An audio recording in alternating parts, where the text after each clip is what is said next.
Capítulo 6. Como apóstolos no Novo Testamento, todos os outros são assim chamados.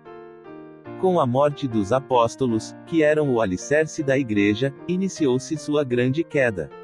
Entretanto, isso não foi realizado totalmente, até que a apostasia interna houvesse começado. Paulo, temendo isso, disse: porque eu sei isso, que depois de minha partida entrarão no meio de vós lobos cruéis, que não perdoarão o rebanho, e que, dentre vós mesmos se levantarão homens que falarão coisas perversas para atraírem discípulos a si. Atos 8:29 da noite menos 30. Ele disse aos santos em Tessalônica que antes da segunda vinda de Cristo deveria haver uma apostasia e o homem do pecado seria revelado. Apostasia quer dizer afastamento da verdade. Muitas escrituras focalizaram o tempo dessa destruição. Em Timóteo 4:1-3, ele ensinou que um sinal da igreja apóstata seria proibir o casamento e ordenar a abstinência de manjares. Doutrinas como essas, Paulo disse que são de demônios. O colapso interno da igreja veio através de 3 canais. 1. A corrupção dos princípios simples do Evangelho pela mistura dos chamados sistemas filosóficos do tempo. 2. Acréscimos não autorizados às cerimônias da igreja, e a introdução de mudanças em ordenanças vitais, e 3. Mudanças não autorizadas na organização e no governo da igreja. Foi nos concílios que essas, diversas e estranhas, doutrinas nasceram. Eis os ministérios, incompreensíveis, Deus, da última ceia, da Trindade, e da pompa e cerimônia da igreja. Surge a crença da Assunção da Virgem Maria, a qual devia ser levada aos céus por Deus, sem qualquer registro autorizado das Escrituras. A adoração da Virgem abençoada era bastante contrária à maneira de pensar do Cristo em relação à sua mãe. Compare Lucas 11:27 da manhã menos 28. Vemos o conceito de sua virgindade contínua em contradição com Mateus 1:25 da manhã. Temos a declaração da infalibilidade papal, 1800 anos depois do suposto primeiro Papa em Roma. Todas essas coisas foram vitais em causar a completa destruição de tudo que era bom, simples e puro. Vemos declarações blasfemas concernentes ao perdão dos nossos pecados e à elevação do homem mortal a posições exaltadas. Nós temos declarações fantásticas, não escriturais e blasfemosas, como as dadas pelo Papa Paulo VI, New York Times, quinta-feira, 26 de setembro de 1963, onde ele declarou: Jesus Cristo encarregou o apóstolo Pedro de ser a pedra angular, de esquina, e o sólido e firme fundamento do inteiro e divino edifício humano que Jesus queria construir e que ele chamou Igreja. Em resposta à sua pergunta, Mateus 28:19-20, não foi uma promessa dada à igreja, mas sim, como o versículo 16 mostra, somente aos apóstolos. Efésios 3:21 da manhã, não tem referência à igreja de Jesus Cristo nos tempos antigos, porque a igreja aí acento agudo e referida já estaria num mundo sem fim. Este nosso mundo tem fim, Mateus 28:19-20. Com referência à pedra em Mateus 4:15 da tarde menos 19, ela não podia ser Pedro, porque as portas do inferno prevaleceram contra ele, Mateus 26:69-75. A pedra era a revelação e as portas do inferno nunca prevalecerão contra ela, asterisco. Em resposta a Hebreus 12:28, Paulo provavelmente fez referência ao reino do céu, porque o reino de Deus na terra poderia ser removido, Mateus 9:43 da noite. Quanto a Hebreus 13:5, foi uma exortação e promessa dadas para o indivíduo obedecê-la. Que a igreja havia de ser restaurada, é verificado em Atos 3:19 da manhã menos 21, Mateus 5:11 da tarde menos 13, explanação já dada no livro, Apocalipse 14:6-7, e em outras passagens sem número. Se Clemente era o Papa em 96 depois de Cristo, como a tradição católica nos informa, porque João recebeu na ilha de Patmos. Porque nem Clemente nem a Igreja de Roma eram aceitas por Deus. Porque as Escrituras são tão vazias de transferência de qualquer autoridade apostólica, sendo que os apóstolos deviam conduzir-nos à verdade e à unidade. Porque os sinais não se 67. Tem seguido, Marcos 4:17 da tarde 1s, nem o poder. Mateus 10:8. Ele foi perdido na transferência. Porque as imitações sem significado das ordenanças, 1 Cor 11:2, e as diversas e estranhas doutrinas, Hebreus 13:9, como a da Virgem Maria, a do Deus Trino, a da Conceição Imaculada, transubstanciação, linha do papado, história e corrupção do papado e nada de revelação. Porque atualmente a infalibilidade papal, e não até Pio X. Onde os protestantes têm uma perna para se apoiar. Se eles dizem que a Igreja de Roma caiu, então eles não podem ser verdadeiros, porque Cristo ensinou que um ramo vivo não pode crescer de uma árvore morta, Mateus 7:18 da manhã. Se eles se atrevem a declarar que ela ainda tinha a verdade, eles deviam reconhecer suas ordenanças. Foi Roger Williams, considerado por muitos o fundador da Igreja Batista, que disse na página 503 em Pictores que América, que não havia uma igreja legalmente constituída na Terra, e ele esperava o envio de novos apóstolos. Prestamos o testemunho solene de que houve uma restauração de todas as coisas, que há apóstolos e profetas vivos como nós demonstramos, que igreja está aqui na Terra na sua plenitude nestes últimos dias. A expressão, portas do inferno, ou melhor, portões do Hades, refere-se mais à morte do que ao inferno propriamente dito. Uma melhor interpretação desta escritura entenderia que Cristo estava falando que sua igreja transpassaria os limites da morte, ou seja, de que a igreja estabelecida continuaria no mundo espiritual. Esta vitória sobre a morte é um dos temas centrais da igreja primitiva e estaria em melhor harmonia com o versículo seguinte, onde fala da autoridade dada a Pedro de selar ordenanças tanto para esta vida como para a vindoura. Igreja Congregacional, Senhor Juiz e Cavalheiros, eu gostaria de lhes mostrar uma contradição definitiva entre os escritos mórmons e as escrituras sagradas. Eu tenho aqui na minha mão um livro supostamente inspirado, Doutrina e Convênio. Dentro deste livro estão registradas as revelações a Joseph Smith, o profeta. Lemos na seção 42-18, onde o Senhor disse ao profeta Joseph Smith, e agora eis que falo à igreja. Não matarás, o que matar não terá perdão nem neste, nem no mundo futuro. Ainda bem que Joseph Smith não estava nos sapatos de Simão Pedro, nos dias de Pentecostes, quando Pedro perante uma enorme multidão de cada nação debaixo dos céus, e fazia apenas 50 dias que eles haviam colocado Cristo na cruz, declarou, saiba, pois, com certeza, toda a casa de Israel que a esse Jesus, a quem vós crucificastes, Deus o fez Senhor e Cristo, Atos 2:36 da manhã. Lemos que a sua culpa era tão forte que, ouvindo eles isto, confundiram-se em seu coração, e perguntaram a Pedro e aos demais apóstolos, que faremos, varões irmãos? E disse-lhes Pedro, arrependei-vos, e cada um de vós seja batizado em nome de Jesus Cristo, para perdão dos pecados, e recebereis o dom do Espírito Santo. Na Igreja Mórmon, se um homem matar o outro, a esperança está perdida, mas na Bíblia, ele pode matar Cristo e ser perdoados. Como, eu lhes pergunto, poderia alguma coisa ser tão claramente contraditória? 95. Missionários, a sua falta de habilidade em ler as Escrituras nos espanta. Só porque Paulo saudava os irmãos com um ósculo santo, não o faz um Judas porque ele traiu o filho do homem com um beijo. O Senhor tenta mostrar uma contradição, mas usando dois incidentes diferentes. Notará em Doutrina e Convênios que o Senhor estava a falar aos membros da igreja, os quais haviam sido santificados, batizados, receberam o Espírito Santo, provaram a boa palavra de Deus, receberam o conhecimento dos mundos vindouros, e dos apóstolos e profetas vivos com quem eles viviam, haviam aprendido claramente a vontade de Deus.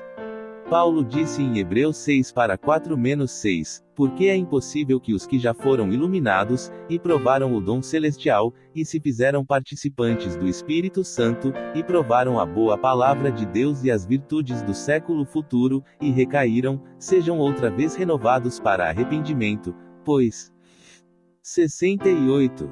Assim, quanto a eles, de novo crucificaram o Filho de Deus, e o expuseram ao vitupério. Depois do conhecimento, verdades são reveladas e um testemunho do Espírito Santo é dado. Isto coloca os santos dos últimos dias nesta posição, e quando eles quebram o mandamento de não matar, a consequência não será só para esta vida, mas para a vida vindoura também. Concernente ao povo que crucificou o Senhor, foi Cristo mesmo que disse: Pai, perdoa-lhes, porque não sabem o que fazem. O não saber é o que os qualificou para o perdão. Mas só se arrependeram-se quando souberam. Lucas 23,34. Como dito por Paulo em Romanos, que dantes fui blasfemador, perseguidor e opressor, mas alcancei misericórdia, porque o fiz ignorantemente, na incredulidade. 1 Timóteo 1:13 da manhã. Portanto, há uma grande diferença entre matar com conhecimento vasto e convicção espiritual da verdade e matar em ignorância completa e falta de convicção espiritual pelo Espírito Santo.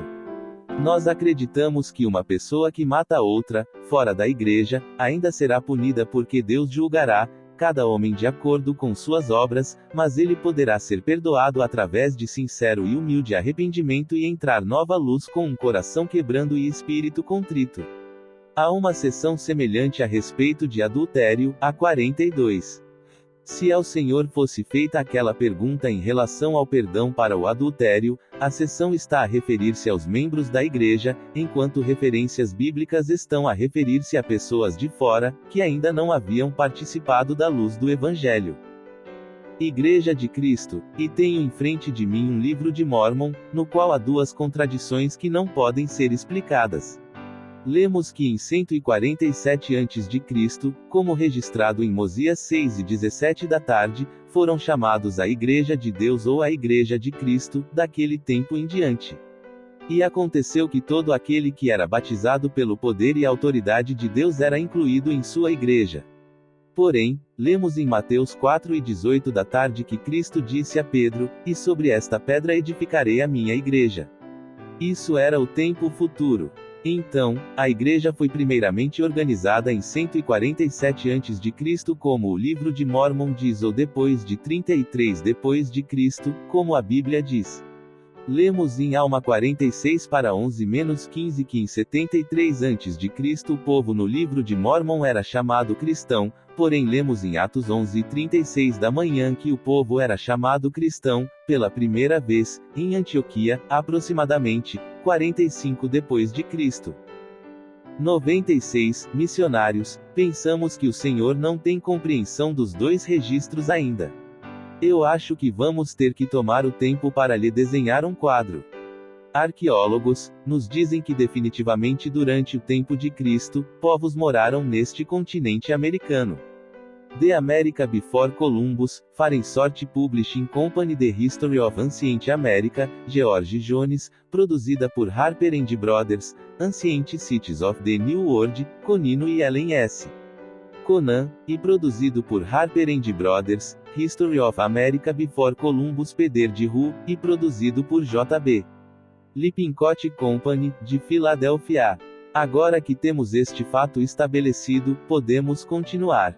Esclareceremos que os escritores no continente leste, onde a Bíblia foi escrita, não tiveram conhecimento de que havia outra raça de pessoas neste continente, o americano. Lemos em Atos 2 para 5 que no Pentecostes, em Jerusalém estavam reunidos judeus, varões religiosos, de todas as nações que estão debaixo do céu. Sabemos que não havia nenhum representante deste continente naquele tempo, ou teria sido registrado. Paulo escreveu em Colossenses 1:23 da manhã: Se na verdade permanecerdes fundados e firmes na fé, e não vos moverdes da esperança do evangelho que tendes ouvido, o qual foi pregado a toda a criatura que há debaixo do céu, e do qual, eu, Paulo, fui feito ministro. Efésios 3 para 8, nos informa que Paulo foi mandado anunciar entre os gentios, porém, não temos registros da sua visita ao povo deste continente em qualquer dos seus escritos, então sabemos que ele escreveu sobre o mundo que conheceu, o qual teria sido o velho mundo, no outro hemisfério da terra. Cristo referiu-se às outras ovelhas do novo mundo, em 69. João 10:14 da manhã menos 16, quando disse: ainda tem outras ovelhas que não são deste aprisco, também me convém agregar a estas, e elas ouvirão minha voz, e haverá um rebanho e um pastor. Não poderia ter sido aos gentios quando ele se referiu às outras ovelhas, porque Cristo afirmou em Mateus 3:24 da tarde, eu não fui enviado senão às ovelhas perdidas da casa de Israel, e também em Mateus 12:21, quando disse, e no seu nome os gentios esperarão. Igreja de Cristo. Foi durante o tempo de sua vida que Cristo assim se referiu, mas depois da ressurreição disse aos seus discípulos, mas recebereis a virtude do Espírito Santo que há de vir sobre vós, ser-me-eis testemunhas, tanto em Jerusalém como em Samaria, e até aos confins de toda a terra. Atos 1:8. Portanto, ele foi mandado aos gentios e eles eram as ovelhas perdidas. 97. Missionários. Você notará em João 10:16 da manhã. As ovelhas que Cristo estava se referindo, ouviram a sua voz, mas os gentios nunca ouviram a sua voz. Incidentalmente, em Atos 1:8 também se verifica que, os confins da terra, aos qual ele estava familiarizado e se referiu, era apenas seu próprio continente, e eles cumpriram o mandamento de Cristo. Caifás, profetizando a missão futura do próprio Salvador, disse, concernente a João 10:16 da manhã. Nem considerais que vos convém que um homem morra pelo povo, para que não pereça toda a nação. Ora, ele não disse isso de si mesmo, mas sendo o sumo sacerdote naquele ano, profetizou que Cristo devia morrer pela nação. E, não somente pela nação, mas também para reunir em um corpo os filhos de Deus que andavam dispersos. João 11:50 da manhã menos 52. Agora o Senhor pode ver, como temos mostrado, que havia outras ovelhas, e eles moravam num outro continente, do outro lado do oceano. Portanto, eles tiveram seus próprios profetas, porque Deus, sendo justo, revelaria sua palavra a todo o povo reto, e especialmente a nações inteiras. Seus profetas tiveram grandes revelações, profetizaram maiores eventos concernentes ao nascimento de Cristo, e porque ele deveria morrer entre um outro povo. Portanto, eles sabiam que seu nome seria Cristo, e tomaram sobre eles o nome de cristãos. Quando Lucas escreveu que eles foram chamados cristãos pela primeira vez em Antioquia, foi de acordo com seu conhecimento, porque ele disse anteriormente que Cristo havia dito aos discípulos que eles pregariam até aos confins da terra, e no Pentecostes estavam reunidas as pessoas de todas as nações que haviam debaixo do céu. Então, pelo conhecimento de Lucas, eles foram chamados cristãos pela primeira vez em Antioquia. Aquela foi a primeira vez, no velho continente, que o povo daquele hemisfério era chamado por aquele nome, mas tal não era o caso neste continente, como temos demonstrado. O povo do continente americano, sendo um povo mais reto, aprendeu muitos anos antes do nascimento do Salvador que seu nome seria Jesus Cristo. Portanto, 147 anos antes do seu nascimento eles denominaram a sua igreja com seu nome. Permaneceram com a velha lei até sua aparição a eles, quando ensinou seus princípios e eles deram por fim da lei de Moisés e aceitaram os ensinamentos do Evangelho.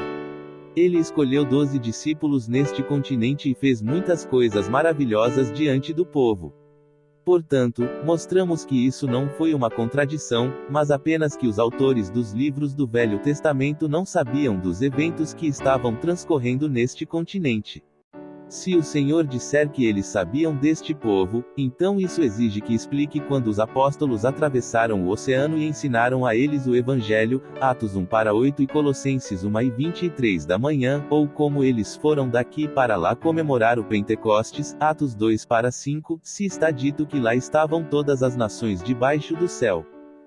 Ministro pentecostal. Cavalheiros, os santos dos últimos dias, declaram apoio escritural por sua crença de que a Bíblia profetizou da vinda do livro de Mórmon.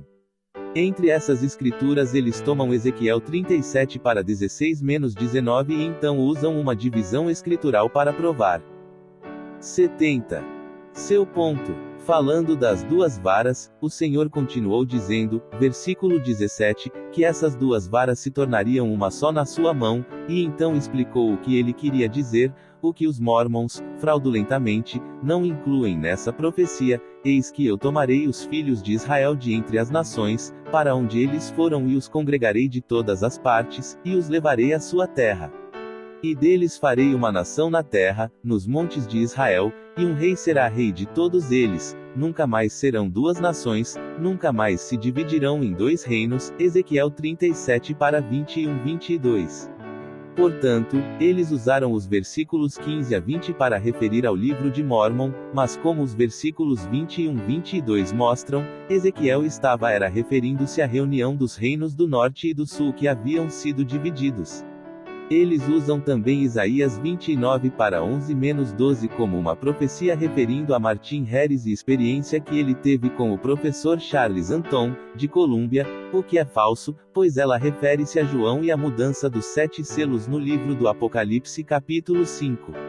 Eles também se referem aos próximos 2 versículos, Isa 29 para 13-14, como tendo seu cumprimento, na vinda de Joseph Smith e da Igreja Mormon como a obra maravilhosa e um assombro. Porém encontramos o cumprimento direto dessa profecia em Mateus 15 para 7-8 do versículo 13 da profecia de Isaías, e em João 9:30 da manhã.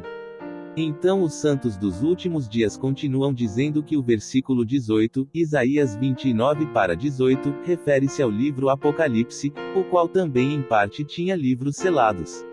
Eles dizem que Isaías 29 para 4 se refere ao cumprimento literal da vinda do livro de Mórmon, quando o livro falaria, desde o pó, e que foi cumprido quando o anjo Moroni mostrou a Joseph Smith o lugar onde o registro jazia enterrado, que hoje é conhecido como o estado de Nova York. Mas se notarmos os versículos precedentes ao versículo 4, veremos que o lugar não devia ser o estado de Nova York, ou qualquer outra parte do continente americano, mas na cidade, Ariel, como o versículo 1 mostrou. Portanto, no meu entendimento apresentei suas profecias do livro de Mórmon e provei que são falsas, usando a Bíblia. 98. Missionários, Senhor Juiz, sentimos que é um grande privilégio o de testificar da divindade do livro de Mórmon. Eu desafio o ministério da Igreja Pentecostal na sua interpretação de Ezequiel 37. Ele tomou 2 profecias completamente diferentes que tinham semelhança e as amarrou juntas, forçando para referirem-se à mesma coisa. O Senhor notará em Ezequiel 37 para 16-17, que eles estavam referindo-se à palavra vara, e eles deviam escrever nele. Em tempos antigos eles registravam seus escritos em rolos e enrolavam numa vara, como Jeremias 36 para 2-8 muito claramente mostra. Ezequiel disse que eles deveriam escrever nessas 2 varas, não para as 2 se unirem de imediato. Uma tratando-se da vara de Judá e seus descendentes, e outra, da vara de José, e uma referência particular ao seu filho Efraim. Enquanto examinamos a bênção de José sob a mão de Jacó, seu pai, Gênesis 49 para 22-26, lemos onde diz: José é um ramo frutífero junto à fonte, seus ramos correm sobre o muro. Que aquele muro, refere-se a um grande corpo de água, é mostrado em Êxodo 2:22 da tarde, e note, seus ramos deveriam correr sobre o muro, ou sobre a água. Então, no versículo 26, para confirmar que era a terra das Américas, lemos: as bênçãos de teu pai excederão as bênçãos de meus pais, até a extremidade dos outeiros eternos. O continente americano tem a maior extensão de montanhas no mundo, as Montanhas Rochosas, as quais se estendem de uma das pontas da América do Norte até o fim da América do Sul. Notar que o ramo de José, os descendentes, devia ir sobre o oceano. A bênção para José foi talvez a mais proeminente das bênçãos dos 12 patriarcas. Os descendentes de José, no livro de Mórmon, colocam evidências genealógicas de que eles eram aquele ramo, e a evidência no seu registro é indiscutível. A segunda parte da profecia trata da coligação das 12 tribos, a qual está ainda distante. Como temos mostrado, entretanto, as varas, livros, deveriam ser juntadas primeiro, como Ezequiel mostra, e só então as tribos seriam reunidas e tornar-se-iam um rebanho. Isso faz do livro de 71 Mormon a vara de José, e que foi unido à vara de Judá, Bíblia, e eles são um na mão do Senhor. Em resposta a Isaías 29:13-14, eu o relembro de que profecias podem ter cumprimento parcial. Cristo nunca disse que a profecia em Mateus 15:7-8 estava cumprida, mas nela apenas se referiu à descrição de condições turbulentas. Cristo disse que profetizou a respeito delas, mas ele podia também ter profetizado a respeito de outras. Paulo, semelhantemente, faz referência à profecia de Isaías em 1:19 da manhã, porém seu comentário era, porque está escrito. Como vocês podem ver, ele não declarou cumprimento. Quando citam uma profecia, os profetas quase sempre indicam seu cumprimento.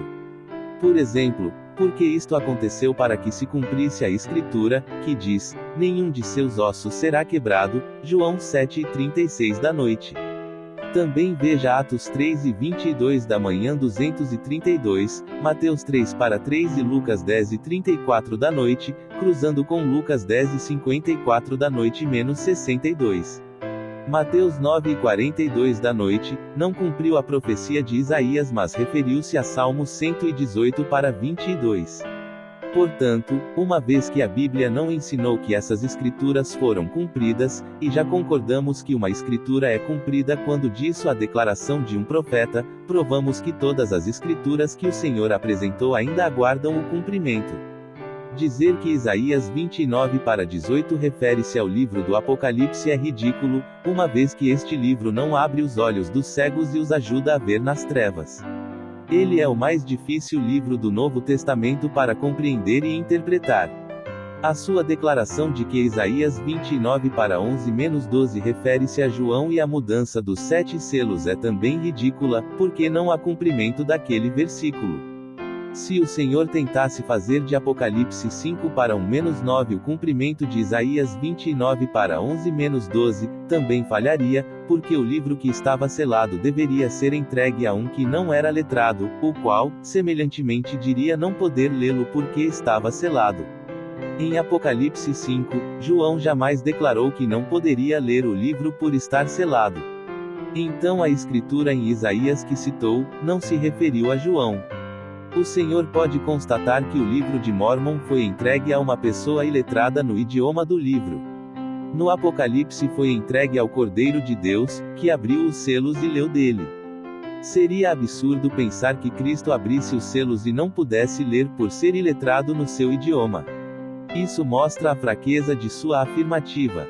É interessante notar que em Isaías 29:17 é dito que quando o livro surgisse, o Líbano seria tornado um campo frutífero, o que jamais foi cumprido no tempo em que o livro do Apocalipse foi escrito. Somente dentro dos últimos 130 anos, a contar de 1963, é que o Líbano começou a florescer e ser tornado um campo frutífero, exatamente quando surgiu o livro de Mormon. O Senhor também erra ao interpretar Ariel como o lugar donde o livro viria, porque é no versículo 2 que Ariel, a cidade de David, deveria estar, e será para como Ariel. Salmos 85:11-12 refere-se ao livro de Mormon da mesma maneira, quando diz que a verdade brotará da terra e a justiça olhará desde os céus. Isto, juntamente com Isaías 29:4, foi literalmente cumprido. Igreja Católica, as Escrituras ensinam que não haveria nenhum outro registro acrescentado à Bíblia. Isto é claro em Apocalipse 10:18 da noite, provando que o livro de Mormon é uma fraude. 99. Missionários. O Senhor achará idênticas declarações em Deuteronômio 4:2 e 12:32. Usando sua lógica, não poderíamos aceitar qualquer escritura depois do Deuteronômio.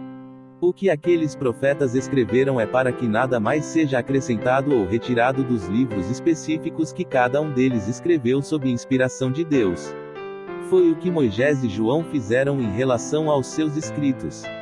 A Bíblia nem havia sido compilada naquele tempo. Usando sua lógica, teríamos que rejeitar quase todo o Velho Testamento e, em consequência, também o Novo. Quem torcer as palavras que selam o Apocalipse, dando-lhes interpretação diversa daquela de intenção do seu autor, é que se põe em perigo de receber a maldição ali contida. 72. Agnóstico, cavalheiros, acho que uma das doutrinas mais curiosas da Igreja Mórmon é a contradição atribuída a Deus no tempo da criação. Em 2 Nef 2:25 da manhã é dito que Adão caiu para que os homens existissem, e os homens existem para que tenham alegria. Em um outro dos seus escritos, A Pérola de Grande Valor, lemos em Moisés 5:11 da manhã que Eva disse: se não fosse por nossa transgressão jamais teríamos conhecido o bem e o mal nem a vida eterna, que Deus concede a todos os obedientes.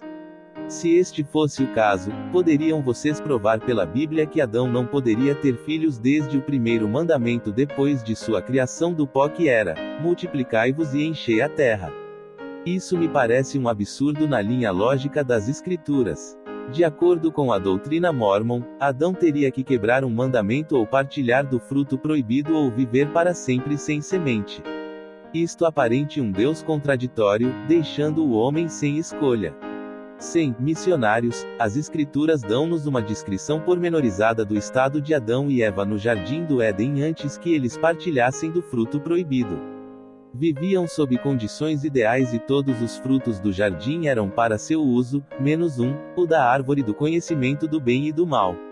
Eles tinham algumas restrições, entretanto, haviam sido ordenados a encher a terra, mas viviam num estado tal de inocência que, embora estando nus não tinham consciência de vergonha da nudez, Gênesis 2:25 da manhã. Como tal, eles não tinham nenhum impulso carnal de um para o outro e não sabiam a diferença entre bem e mal. Asterisco, é dito em 1 Pedro 1:18 da manhã -21 que Cristo fora preordenado a vir para este mundo e expiar pelo pecado de Adão. Logo, se eles não houvessem partilhado do fruto, teriam impossibilitado a vinda de Cristo e tornado vã a palavra de Deus. Adão tinha que partilhar do fruto proibido e trazer a morte ao mundo, ou a preordenação de Cristo teria sido vã, ele nada teria para salvar. Portanto, tendo Adão recebido esse conhecimento capital antes da queda, Deus sabia que ele escolheria partilhar do fruto quando o mandamento fosse dado. Só dessa forma poderíamos nascer neste mundo, vir a conhecer as coisas que Deus conhece, e conhecermos a Cristo pela grandiosidade de seu sacrifício por nossa salvação. Só depois de comer do fruto é que o casal tomou consciência de estar nu, veio-lhes então o impulso físico da procriação e o esquecimento do passado na presença de Deus. Então o Senhor disse que eles se haviam tornado como os deuses, conhecedores do bem e do mal. Deus deu o primeiro mandamento, procriação, com força de governo sobre o segundo, o fruto proibido. Deus, em sua sabedoria, sabia qual seria a reação de Adão diante do dilema em que seria colocado. Entretanto, ele tinha seu livre-arbítrio. Deus sabia que Adão escolheria o que fosse justo. Adão caiu por ser justo e obediente, desobedeceu ao mandamento menor para ser obediente ao maior. Talvez possamos fazer uma analogia para compreender o estado de consciência daquele primeiro casal, antes e depois da transgressão. Imaginemos um casal de criaturas brincando-nos num jardim e, 10 anos depois, que esse mesmo casal se encontre na mesma situação, depois de provar o fruto deste mundo. Nota do tradutor. Ministro anglicano, eu entendo que a Igreja Mórmon tem o maior plano de bem-estar do mundo. É maravilhoso como vocês cuidam do seu povo. Só por curiosidade, que escritura vocês usam na Bíblia para apoiar esse estupendo programa? 101. Missionários, há muitas, mas acreditamos que Mateus 25:34-40 seja a escritura mais importante. Neste relato, Cristo apresenta a declaração a respeito daqueles que deram alimento aos famintos, deram de beber aos sedentos, deram abrigo ao estrangeiro, roupa aos nus, assistência aos doentes, visitaram os prisioneiros. Referindo-se ao dia do julgamento. 73. Ele disse: em verdade vos digo, que quando fizestes a um desses pequeninos, me fizestes. Ministro anglicano, é doutrina da Igreja Mórmon que o sangue derramado por Cristo não tem efeito para alguns, e daí inventaram uma doutrina chamada expiação por sangue. Isso, os Mórmons tiraram da lei de Moisés, e assim ensinam a pena capital, pedindo que o homicida ofereça seu sangue para expiar por seu pecado. Eu os desafio a mostrar dos ensinamentos do Evangelho de Jesus Cristo qualquer escritura que ensine tal doutrina. O que estou afirmando é que se um mórmon matasse uma pessoa, teria que expiar pelo pecado com seu próprio sangue. Poderia mostrar essa doutrina na Bíblia? 102. Missionários. A doutrina da expiação pelo derramamento de sangue foi praticado nos dias de Moisés, quando as leis civis e eclesiásticas eram administradas pelas mesmas mãos. A Noé, que tinha a plenitude do Evangelho e fez o convênio eterno com Deus, foi dito: quem derramar o sangue do homem, pelo homem terá seu sangue derramado, porque Deus fez o homem à sua imagem. Em Romanos 1:26 da manhã-32, Paulo ensinou que o homicídio e muitas formas de pecados sexuais eram dignos de morte. Em Hebreus 5:9 ele diz que Cristo foi o autor da eterna salvação para todos os que lhe obedecem e que quando pecamos voluntariamente, depois de havermos recebido o conhecimento da verdade, já não resta mais sacrifício pelos nossos pecados. Hebreus 10:26 da manhã. O homicídio é uma afronta direta à vontade de Deus, o que torna necessário fazermos uma expiação pessoal. Se isso não fosse necessário, o Senhor não teria dito a Noé que era. O mesmo foi dito por Cristo a João, Apocalipse, para o conhecimento do povo da igreja que vivesse o convênio eterno em todos os tempos, como já acontecera no tempo de Noé, um pregador da plenitude da justiça nos seus dias. Ministro metodista, Cristo nunca ensinou essa doutrina. Quando traziam pecadores diante dele, apenas perdoava o ladrão na cruz, ou mandava que seguissem seu caminho, com o mandamento de se arrependerem, a mulher apanhada em adultério. Ainda não concordo que o Senhor tenha ensinado tal doutrina. 103. Missionários. Nosso desafio foi o de apoiá-la com escrituras e foi exatamente isso o que fizemos. Nosso problema não é a doutrina da expiação pessoal pelo derramamento do próprio sangue e sim se Joseph Smith foi um profeta. Se foi, como nós temos provado, entenderemos, como ele entendeu pelas Escrituras, que Deus ensinou a doutrina, que ela foi praticada e Paulo fez referência a ela. Os que cometem tais pecados não herdarão o reino de Deus, Gálatas 5:19 da manhã-21, embora possam ser perdoados para uma salvação de grau inferior. Cada pessoa terá suas diferentes circunstâncias e condições ao cometer pecados. Naturalmente, se ela tentar fazer qualquer coisa para remediá-los, mesmo na distorcida ideia que o Senhor tem dessa doutrina, ou seja, um pedido para expiar pessoalmente por um pecado grave, um ato de arrependimento sincero e humilde, tudo isso se torna um pedido de misericórdia ao nosso Salvador. A pessoa adúltera não é somente moralmente iníqua no corpo, em espírito é mentirosa e um buscador de sinais. Essa doutrina foi ensinada por profetas de Deus e pelo fundador da igreja, Joseph Smith, e temos apoio dela nas Escrituras. Igreja Anglicana, vocês ensinam sobre existência pré-mortal, uma doutrina contrária à doutrina de Cristo. Paulo disse: pois todos nós fomos batizados em um espírito, formando um corpo, quer judeus quer gregos, quer servos quer livres, e todos temos bebido de um só espírito. 1 Coríntios 12:13. Vocês acreditam que se pode cometer pecados antes de 74.